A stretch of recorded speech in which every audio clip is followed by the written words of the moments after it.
Welcome to the show. My name is Catherine Mwangi here at the Golden Tulip in Westlands. This is What's Your Story Today. We have an inspiring conversation with an entrepreneur in this city. His name is Mr. Rupen Shah. He, the Chief Executive Officer of Victoria Courts. Welcome to the show. Thank you. Thank you very much. Why would you describe yourself as having a fish memory? I'm very much in the moment now. Okay. Yeah, so... Oh, okay. Yes, yes. Whatever is in the past is in the past. It's in the past. Let it go. Oh, is it? Yes, yes, very much so. Now you want to take these conversations elsewhere completely because what happens then to good memories? Good memories always last. Okay. Never forget what you're grateful for, Right. what are the great moments in life. Right. But anything which is negative, I say learn from it, obviously. Yeah. So you become a better person. But I don't tend to hold grudges or anything, No. which means if I've had a fight with you, tomorrow we're best friends again. Yeah. But we Yeah. didn't fight when we last No, met. we didn't. But anyway, to give you credit, you remembered, a few Yeah. minutes ago. But welcome to the program. Thank you. Thank you very much. So Victoria Courts, I mean, like your stores, you have stores in Kenya. You're about to open one in Uganda, but we'll come there. Yes. But let's start with who is Rupen? I like going one step back, if you don't mind. Okay. I always start with my grandfather. Oh, I see. Right? I love So the story starts with my grandfather. He was in India, in a part of India called Gujarat, and he was a farmer. Okay. A typical farmer. Okay. And if you're a farmer, one thing you learn is never have a farm in a desert. that. Okay. So he really struggled through life because we had drought after drought, and finally, like during the colonial times when a lot of Indians decided to move from India to Kenya, Right. my grandfather decided to join that. And to his name, he had 50 shillings when he left India. After paying for the boat and everything, by the time he landed to the shores of Mombasa, all he had was 10 shillings to his name. Wow. Yeah. Wow. What was he looking for coming here? It was just a better opportunity. The Oh, grass I always looks see. greener, so let's try and try something Yeah. better than doing farming in a desert, right? Yes, yes, Yeah. yes. So Okay. he landed on the shores of Mombasa. He, through a lot of our community and family and friends, he then made his way to Karatina, and assisted his brother who was already there to start off the business. And like many entrepreneurs, you have many ups and downs, right? So successes and failures, Yeah. and he tried his things in many things, and then eventually decided to move to Nairobi. Okay. Right, and in Nairobi, he did quite well. Do you know Makar? He was selling He charcoal. was selling charcoal for quite some time. Oh, wow. Right, and typical back in the days is survival. So my grandfather had 9 children, and he had to support the 9 children. And quite a lot of hardship we saw. Yes. My father, the siblings, they were kicked out of school because we couldn't afford 10 shillings worth of school fees. Wow. So quite an interesting journey and quite an Yeah. inspirational journey. Yeah. And then my grandmother, just to support the whole family, she used to make mattresses at home, right? And she used to make mattresses out of cotton, kapok, niazi, many other things over there. And as time would have it, unfortunately, my father had to leave school because we couldn't Right. afford school fees, Oh, wow. along with his elder 2 brothers. Okay.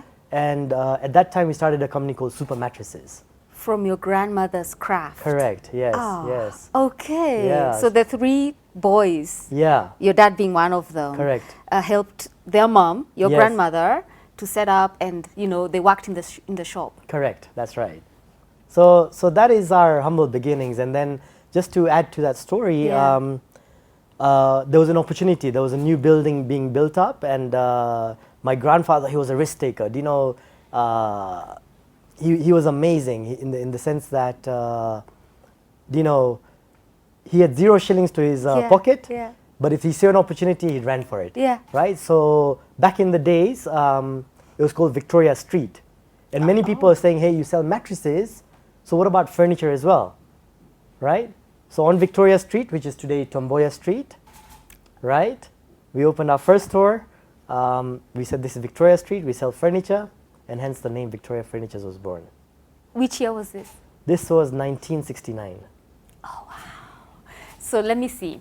Let me track back. Yeah. So granddaddy lives India with his wife. 50 shillings. By the time they land in Mombasa, 10 shillings to his name. The wife he met here. Oh. Yeah, my grandmother is actually born in Kenya. Oh. So I'm fourth generation Kenyan. It's fascinating. So he came as a single guy, Yes. just looking for greener pastures, and somewhere along the line met the love of his life, your grandmother, and man, so he was, if he sees something, he just goes for it. Yes. He doesn't yes, care. Yes. What attributes of his do you have? Yeah, so I'll say he's embedded a lot of strong values within ourselves, including myself. I'd say one is the spirit of family, right? We are a family business. I'm Yes. third generation within the family business. My father's 7 brothers, they're all in the business together.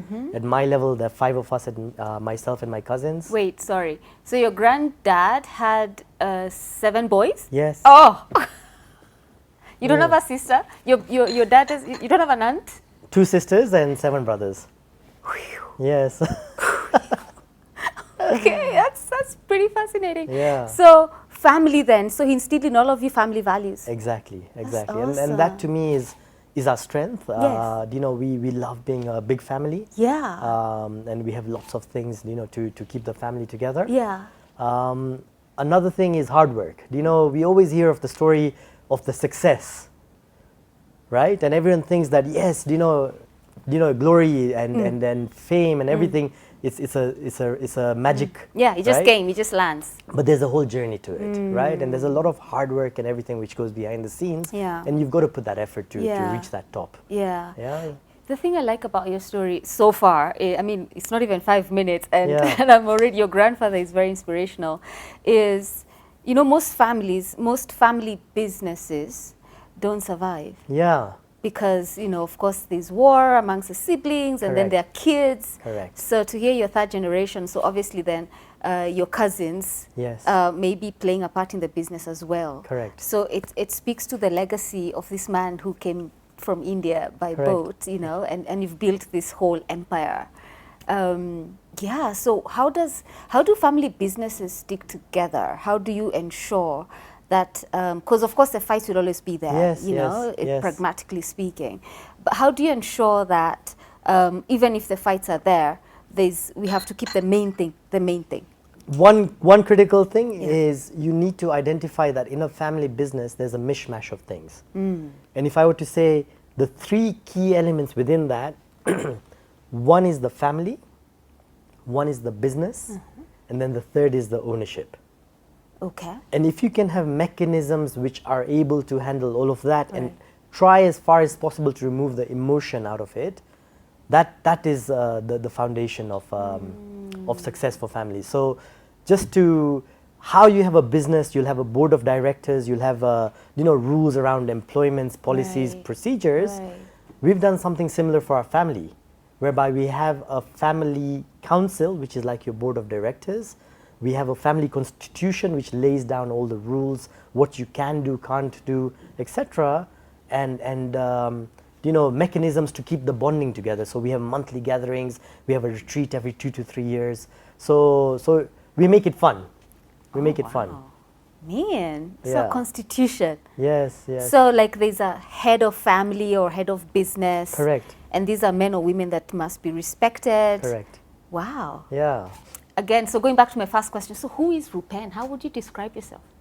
So my story is interesting. So born and brought up in Kenya.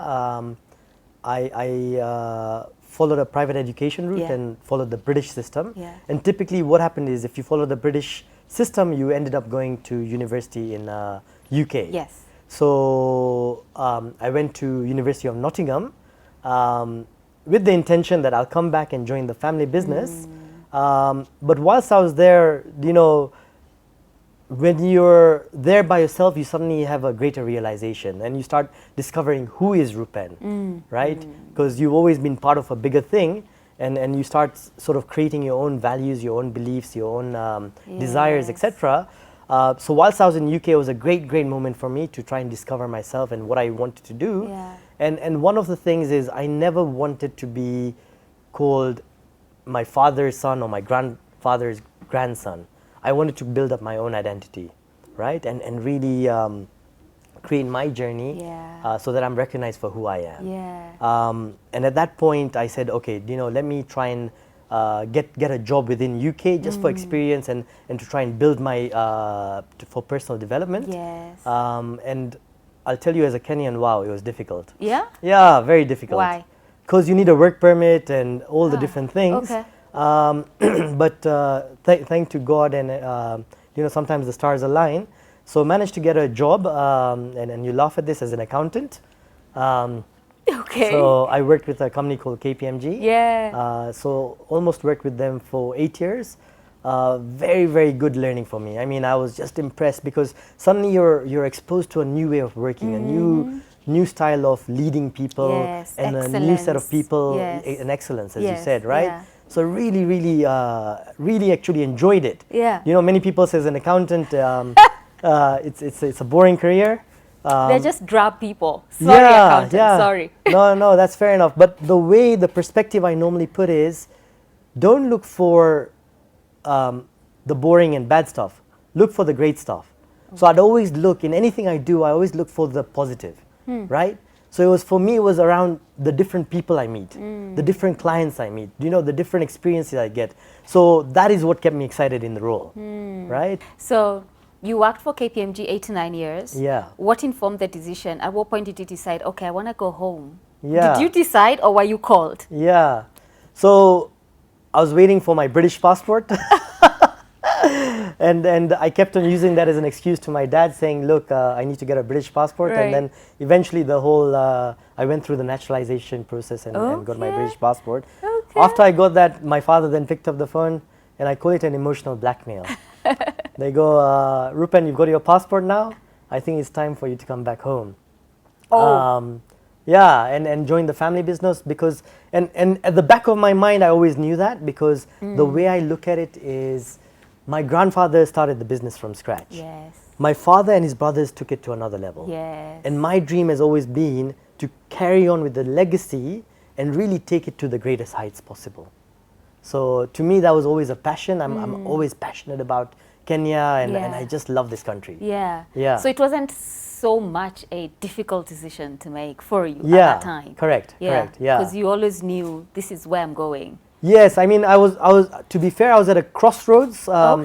Because my career in UK was progressing well, and Yes. I'd really established myself there.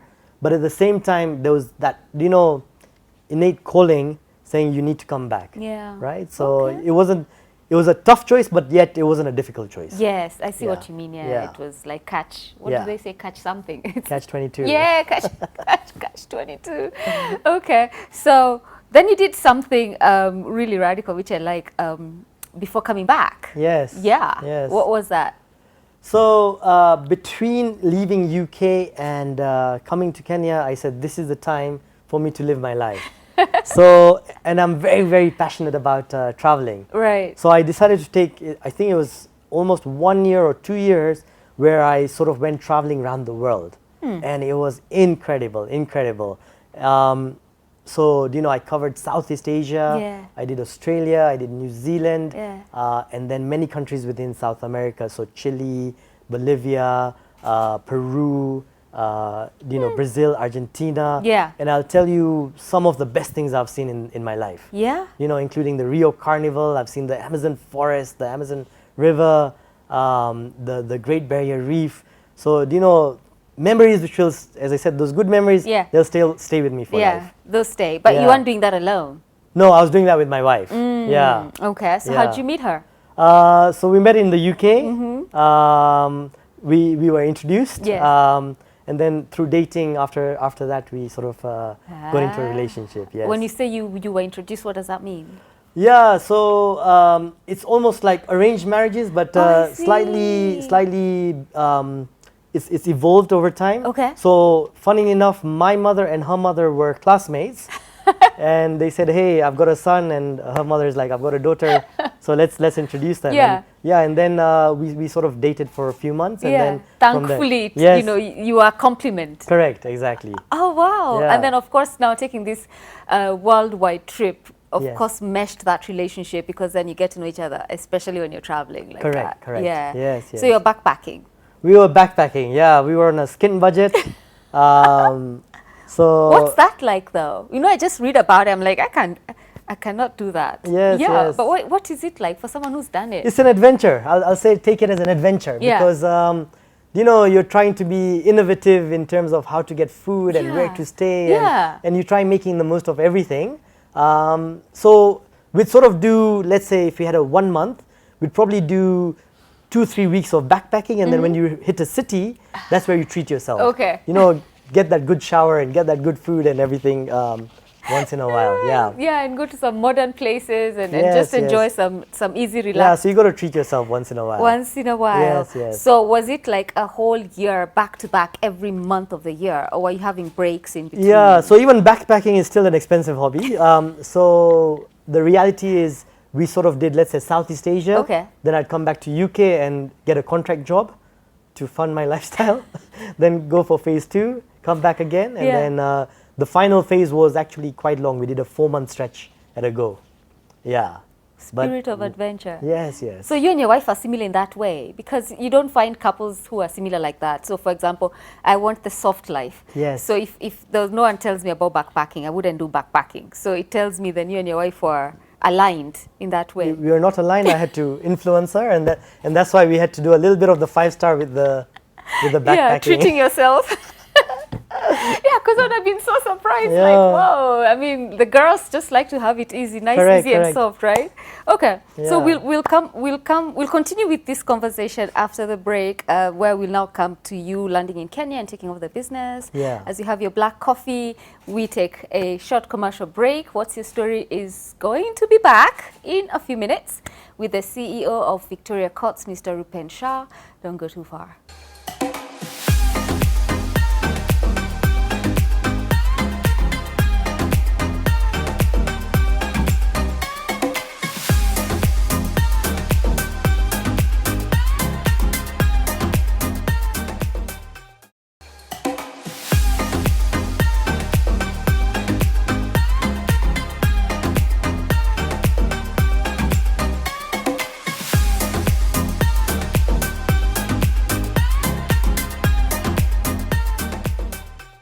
Welcome back to the show. It's What's Your Story? I'm Catherine Mwangi. We are having an invigorating conversation with the CEO of Victoria Courts. You have seen them in Nairobi at Garden City Mall, at Westlands, Parklands Road.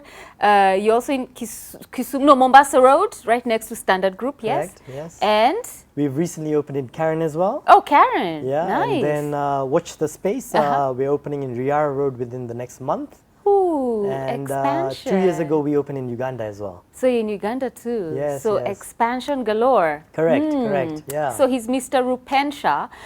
Before the break, we discovered that when it was time to come back home, he and his wife decided to take a whole 1-year adventure, life of fun and adventure, backpacking, and now it was time to come back home. That's right. After the 1 year. Correct. Yes. Okay. What happened when you landed? Disaster, if I were to put it in a polite way. Okay, should I be laughing or not? You can laugh. Yeah, you know, I think when you're used to a country which is functioning, you know, normally, no cops harassing you, you know, systems running, electricity, water. So for me, I almost forgot about that. I know I was born and brought up here, but it was a culture shock. Yeah. Because I was so used to a different way of living and everything. Yes. And as soon as I came here, I lie not. I mean, I was harassed by cops, and you know, I'd build up this. You know, I have a strong values about right and wrong. Yes. And even if a cop gets me and I'm right, I'd get very defensive. I'm like, this is the right thing to do. So it got me in a lot of trouble. Ooh, and when you're wrong, you admit you're wrong, you know. Yeah, when you're wrong, you pull the it. whole value Yes, black and yes, white yes. thing. Yeah. Wow, so that was disaster. I hear Yeah. it from anyone who has stayed abroad for more than 3 years when Yeah. they come back. Yes, Even yes. if they went to school here, they have Yes. such a hard time Yes, yes. settling Correct. because we don't have Wi-Fi on the streets. Our buses are not on time, Yeah. you know, things like that. So, but you settled anyway eventually. No. No. So, I mean, no, I did. So initially, I'll tell you a couple of things. So Kenya as a country, a lot of obviously the challenges and you know, within the first year, we were me and my wife, we were robbed at gunpoint. Oh. right? So again, these were all question marks. Should we stay here or should we move back? Oh, wow. And then the family is perhaps not what you see it to be, right? Because when you're almost shielded. You almost saw this, hunky-dory family, and Yes. you saw a business which was very grand and etc. Yeah. And when you come here, you see a different reality. You see from a different set of lens. Right. Right? So my first 2-3 years, there was a lot of to and fro. Should I stay here or should I move back to UK? Did I make a wrong choice? But thank God I stuck on. What made you stay? As I said, there's that affinity I have. I have that affinity for Kenya. I love Kenya. I love nature. I love, Masai Mara and everything. So to me, it was a double-edged sword. And again, I was at a crossroads. Should I go back to UK or here? But my affinity, kept me here. Yeah, you couldn't go. Yeah, and what I did within the first 3 years is a lot around professionalizing the family business, and what I spoke about earlier. Yes. And a lot of credit goes to some consultants we used to help professionalize the family business, and really having strong mechanisms for the family, strong mechanisms for the business, and really strong mechanisms around ownership and everything. Okay. So I think that was a very strong part and a good engagement for me in my early years when I moved to Kenya. Right. The other reality I'll say about family businesses is don't try and step on each other's toes. How do you avoid that? Yeah, so again, some learnings from my grandfather. Yeah. As my grandfather, started, I'll call it the empire. Yes. So my father was within Victoria Furnitures. Yes. Then the first three brothers, they sort of were within different businesses within the group. Brother number 4 onwards were lucky. They were fortunate enough to travel overseas. But by the time they finished their studies, they're like, here, we've got another business for you. Please handle that. Okay. Right? Then the number 5, same story. Yeah. So over time, we're what I'll say vertically integrated. We've got a hardware division, we've got manufacturing division, we've got a corporate division, so on and so forth. Okay. So just like that, initially my aim was, how can I really take this existing business to another level? And we had a lot of fights because, again, generationally, you have different ideas, different risk appetite, etc. And then the view we took is, let that core business stay it is, because what my father, the uncles have done is wonderful. Yeah. And we need to respect them for what they have. And what we said is, Victoria Furnitures, you're very good with office furniture. You do a little bit of home furniture, but why don't you focus on the office furniture? And then I did an offshoot from that and called it Victoria Courts Selling Home Furniture. I see. And then my aim was, how do I grow the home furniture? Yes. Slowly, another cousin of mine came. He created another division called the Design Gallery, right? And that does kitchens, wardrobes, and really designer furniture from Italy. And if you come there, it's like, you don't even think you're in Kenya. Yeah. You think you're in Italy. Wow. It is wonderful. So it's stuff. within Victoria Courts? Yeah. No, within the Victoria group. The group? Yes. Design yes. Gallery? Correct, yes. Okay. Yes, yes. Yeah. So if your granddaddy was alive, what would he say? He'd be very proud of the family. Can you imagine? Very proud of the family because, we've taken the business to another level. But more importantly, our whole family has stuck together. Yeah. Through thick and thin. Yeah. Yeah. There's been no splits. Yeah, none whatsoever. Yeah. Yeah. That's amazing. Wow. So you're in East and Central Africa. Correct. Yes. The plan is to take over Africa. The Africa and the world. And the world. Why should a Kenyan company not be a global company? So how do you then compete with others who run the same businesses as you? Because you're not a monopoly. Yes. In this market, at least I can speak for Kenya. So there's many others, including those who from the Juakali sector as well, who deal maybe in furniture. Yes. It's become like now SMEs. Anyone who has that skill, carpentry, you name it, you know what I'm talking about. Yeah. So how do you compete and ensure that you still have, cutting edge, leading edge in your space? When I started Victoria Courts, the aim was to sort of, we were never good at home furniture. Yeah. So how do I enter the home furniture segment and really grow it? And as you said, it was quite a competitive industry. Yeah. There were some very well-established players, but for typical Kenyan, Juakali happens to be the the place of shopping. So a very dynamic, very thriving and competitive industry to get into. And I was this kijana saying, shit, I can change the world, right? I've seen how things are done in the UK. I'll just bring that here, and I'm going to change the way I do things, right? And some of the things were customer service. Customer service didn't exist in Kenya. So let me bring customer service, take it to another level. Right. Let me bring credit to Kenya, right? Buy now, pay later, pay pole pole, right? So we brought some of those solutions to Kenyans, right? Let's make furniture very affordable. So when I started, you could get a bed as low as 10,000 shillings or as high as 500,000 shillings, right? So I said, let me come in and really change and shake up the landscape of Kenya and really make a mark over here. Truth be told, and I want a message to every entrepreneur out there, life is not as easy as it looks. Okay. So my first 4 years of entrepreneurship were hell. Okay. You are working like crazy. You're working like crazy. I mean, I don't even think I saw my wife. I mean, I was working Monday to Sunday. I used to get into work at 6, 7 in the morning, wouldn't leave or wouldn't come home until 10, 11 at night.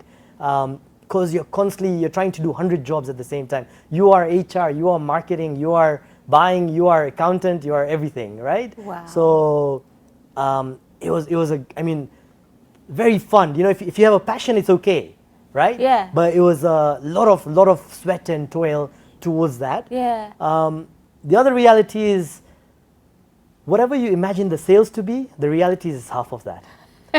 Whatever you imagine the expenses to be is double of that. So you're thinking, yes, you're going to be making money, but in essence, you're losing money. So within the first 3-4 years, actually, I was going to go bankrupt. That's the real story. Oh, wow. Yeah. Despite the toil, the hassle. Yes.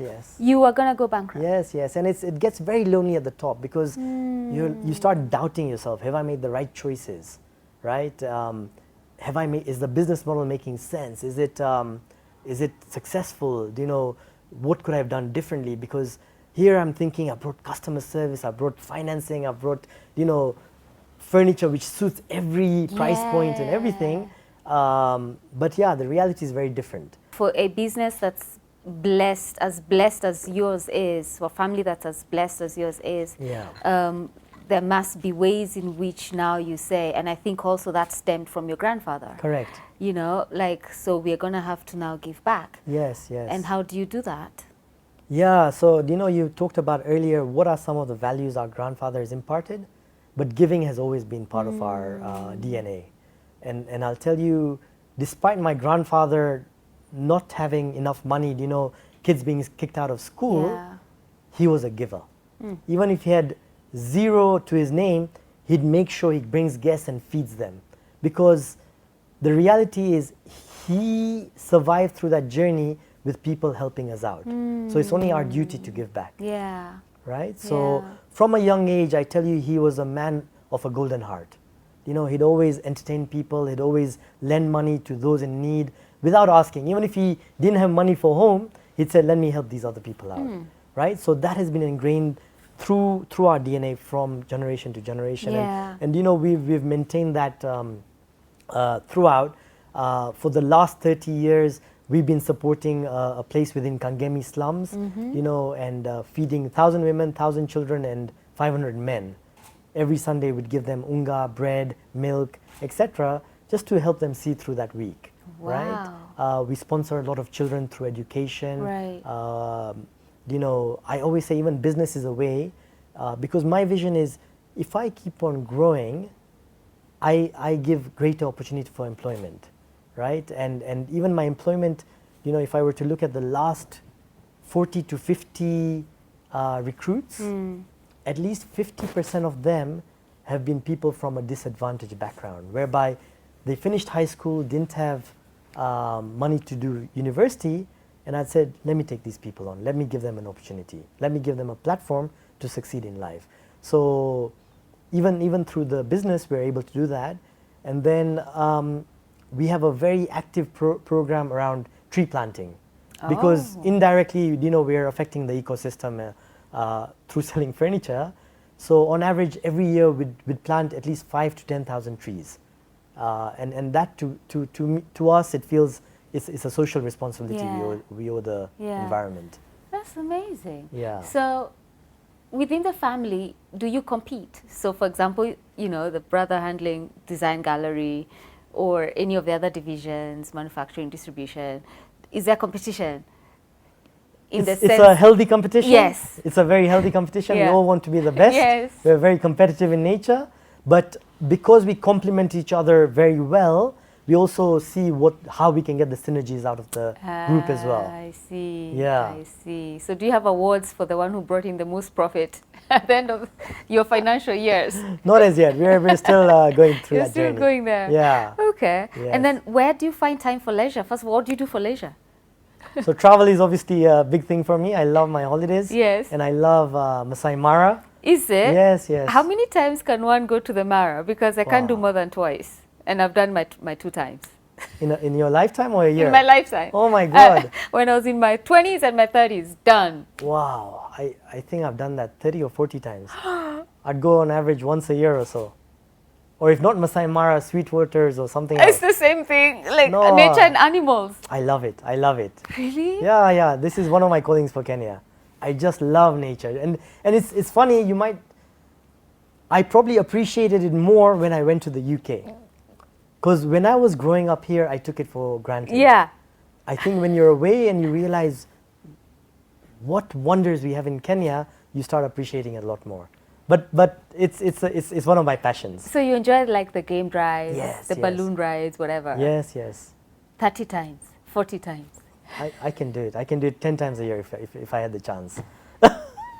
Maybe you need to open some leisure thing there. Probably my retirement.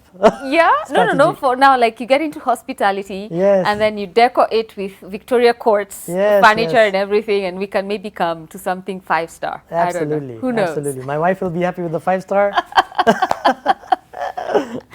Oh my goodness. Yeah. And so being a businessman, an entrepreneur, and of course managing a large team of people working within a family setup, Victoria Courts now being what, 10 years?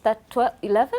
Because 2012 is when you Yes. branched off into Victoria Courts, right? Correct. So by the end of this year, we'll be 11 years old. 11 years. Yes. So wow, a whole decade. Yes, Well yes. done. Thank you. So where do you find time then? Because you're also a husband. Yes. And that relationship has to be taken care of. So while Yes. you're busy, taking care of every other relationship, Yeah. there's none more important, in my opinion, Yeah. as that, at home. Yeah. So the way I look at it is you should have 4 buckets, Oh, right? okay. So one is family bucket, Mm-hmm. one is business bucket, one is yourself, right? And then the 4th one is the community. And we talk about balance, right? You need to live a balanced life. The reality is there's nothing like balance, right? And I think different times in your life, you've got to have a different focus. Right. Right? So in my initial days, there was a lot of time which I needed to spend towards the business. Right. And very grateful for my family, my wife, being supportive of that. And till today, she's very supportive of, my life in business because I have a passion for business. Right. So I'm always skewed towards that. But what we've done is, created mechanisms within our family such that we have family time. So, I take my few holidays to Masai Mara Your 40 or Mombasa. holidays a year to Masai Mara. Correct. But also having that family time both with my wife. We have, let's say, a date night every month, or spending time with my children, doing things they enjoy, whether it's Yeah. art or cycling or whatever it is. But also my wider family. So, we have monthly get-togethers with my wider family, and I mentioned we do a retreat every 2 to 3 years. Yes. So we are connected at every different level in every different aspect. That helps me with the family side, and it's having that discipline and that mechanism. And recently we had a good we created a family vision board. Right, and the reality is we are so busy. So even when I come home, I'm on my phone trying to sort out work stuff. Yeah. But then you miss out on quality time with the family. So simple things. I've created a rule: as soon as I come home, up till when the kids are asleep, I keep my phone off. I like that. Right? So you create certain mechanisms in your life such that you're present, because you could be there but not present. Right? That's true, yes. So how do you create that within your lifestyle? Yeah. But I think you all have to appreciate that you can't get a 50-50 between business and family, and you've got to ask what your calling is and come to that compromise, and then live that life. And then later on in life, I know it'll skew less business and more towards family. Yes, it always works like that. Yes, yes. So by the time that happens, you better have a family. Yes. That's there, Correct. So because I see, especially the entrepreneurs, and maybe as we wind up, already you've given so many precious nuggets where most entrepreneurs will neglect the family and expect understanding. Yes. That, can't you see, I'm doing this for us. This is for us. I'm building this empire for us. Yes, yes. And by the time now it flips, the us is not there. The wife checked out, the kids checked out, and you come back to there's no us. No, very true. Yeah, so when I hear, and I think also it again, and it's a good thing you started by sharing with me about your granddad, because, he met the love of his life here, and she was also in the business. She started the mattress business. Correct. And so I think that for your family has given you a template from which you can borrow. Yes. From which you can borrow. But speaking to entrepreneurs who value one thing more than the other, and yes, we know there's no balance. Yeah. What would your words of wisdom be? My simple words of wisdom is find your passion. Find your passion, whether it's in life, whether it's as simple as me for traveling in Masai Mara or whatever it is, whether it's in business. Because if you do anything you're passionate about, you will thrive in life. Right? So that is one part of wisdom. The second part I'll say is, and you can tell them, be grateful. Be grateful for everything you have in life. We have so many things to be grateful about. It's the little things. It's the weather, it's the sunrise, it's the greenery around us, it's the people around us. And the more you're grateful about what you have in life, and especially the little things, you will live a very fulfilled life. I love that. Grateful. And not just for much, just I love exactly, oh my gosh, I love what you said, the weather even. Like you woke up this morning, it's hot or it's raining, who cares, but you're there. Those watching, you said before how you have given countless opportunities to people, to just because you want to see their lives elevated. And maybe someone watching would wonder, so if I wanted to work at Victoria Courts, who do I need to be? What do I need to become? What do I need to learn even? What would that be? I normally recruit people for their drive.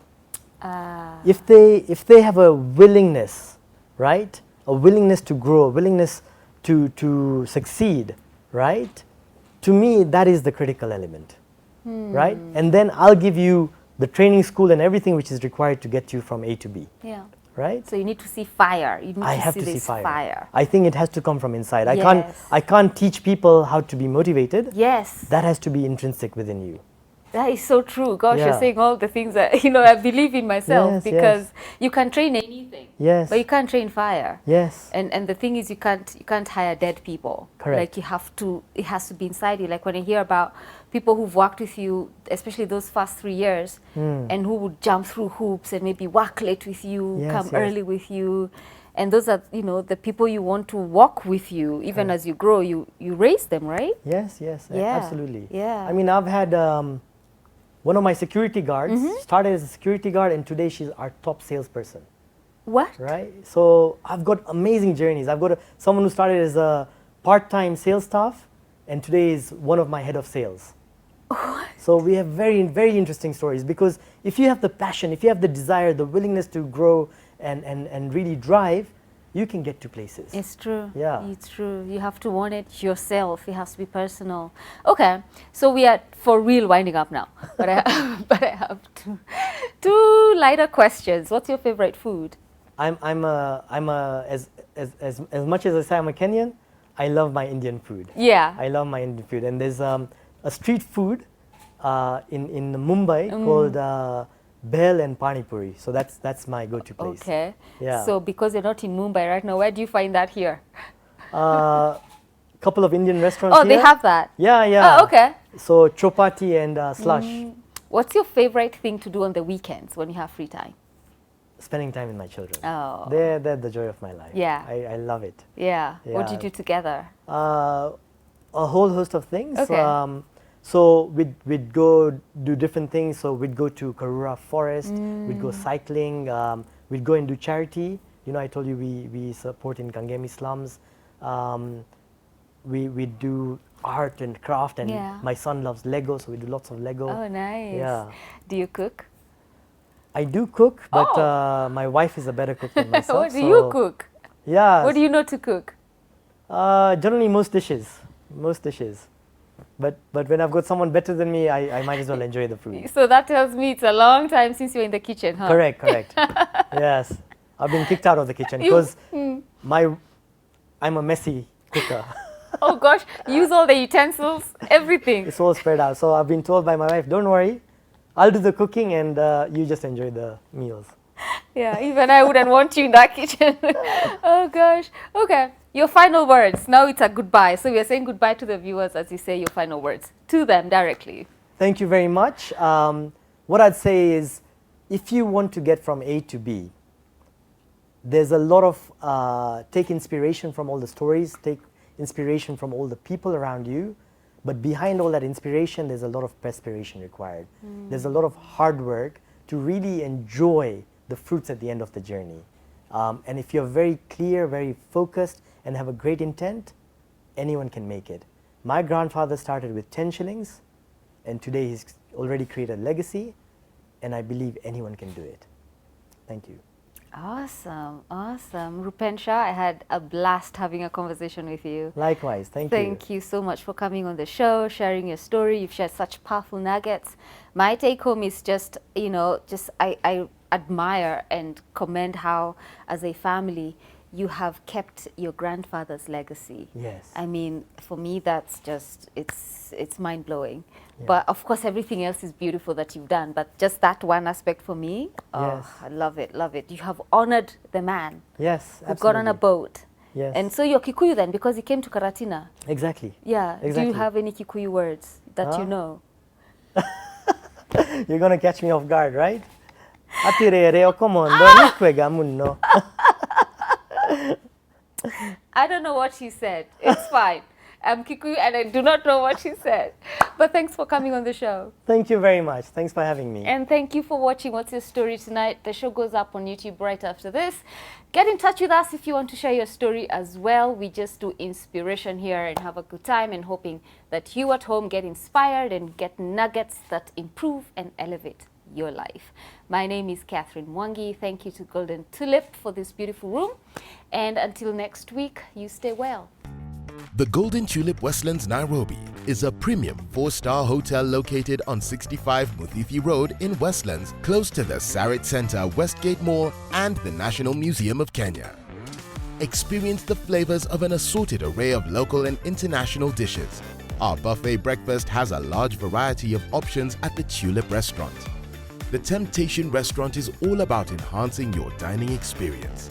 We offer authentic multi-cuisine food uniquely prepared by our chefs. The ambience is perfect for business lunches in a quiet setting, and romantic dinners with the large windows offers a wonderful view of the Greater Westlands area. We offer spacious and elegant rooms that are designed to provide you with every convenience in a warm and welcoming environment. All rooms are equipped with a 32-inch LED TV, air conditioning, a hairdryer, an electronic safe, Wi-Fi, a minibar, 24-hour room service, and bathroom amenities. Welcome to the Golden Tulip Westlands Nairobi.